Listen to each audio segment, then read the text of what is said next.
భగవద్గీత ప్రథమాధ్యాయము 41వ శ్లోకము. సంకరో నరకాయైవ కులజ్ఞానాం కులస్య చ పతంతి పితరో హ్యేషాం లుప్తపిండోదకక్రియా.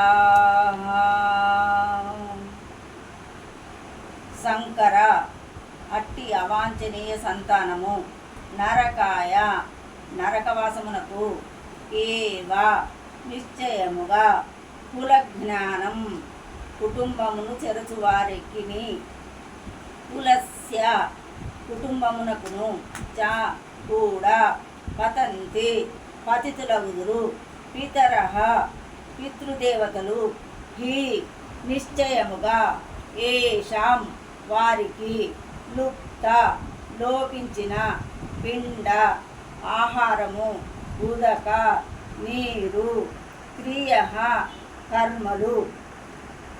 అవాంఛిత సంతానము వృద్ధి అగుట చేత కుటుంబము వారికిని కుటుంబ ఆచారమును నాశనము చేసిన వారిరువురికిని నరక జీవితము సంప్రాప్తించును.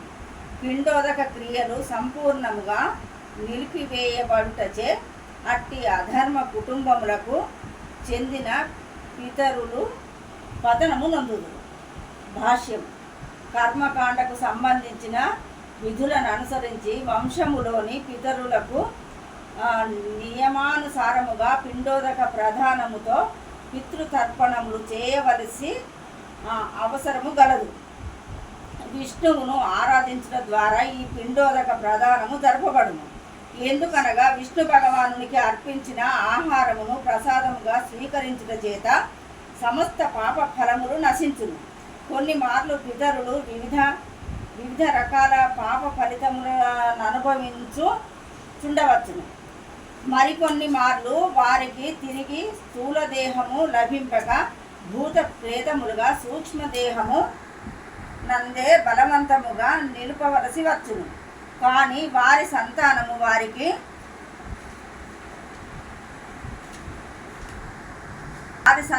వారికి భగవత్ ప్రసాదము అర్పించినచో ఆ పితరులు భూత ప్రేత రూపముల నుండి మరియు ఇతర దుర్భర జీవన పరిస్థితుల నుండి విడుదలను పొందగలుగుదురు. పితరులకు అట్లు సహాయము చేయుట ఒక వంశాచారం. వాస్తవమునకు భక్తియుక్త సేవయందు నెలకొనిన వారు అట్టి కర్మకాండలను తప్పక చేయవలెను. కానీ భక్తియుక్త సేవయందు నెలకొనినట్టి వారు అట్టి కర్మలను చేయనవసరము లేదు. కేవలము భక్తియుక్త సేవయందు నెలకొనుట ద్వారానే మానవుడు తమ వేల కొలది పితృదేవతలను వారు అనుభవించు అన్ని రకాల దుఃఖముల నుండి విముక్తులను చేయగలరు. ఈ విషయమే శ్రీమద్ భాగవతము 11:5-41 నందు ఇట్లు చెప్పబడినది. దేవర్షి భూతాప్రనురాం పితॄణాం నకింకరో నాయమృణీచరాజన్ సర్వాన్ మనాయః శరణం శరణ్యం గతో ముకుంద పరిహృత్య కర్తుం.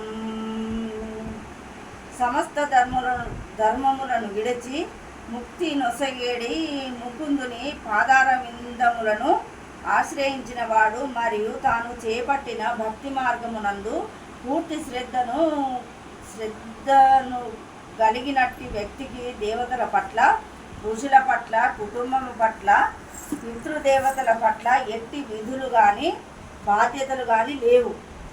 అతడు వారికి రుణపడి ఉండడు.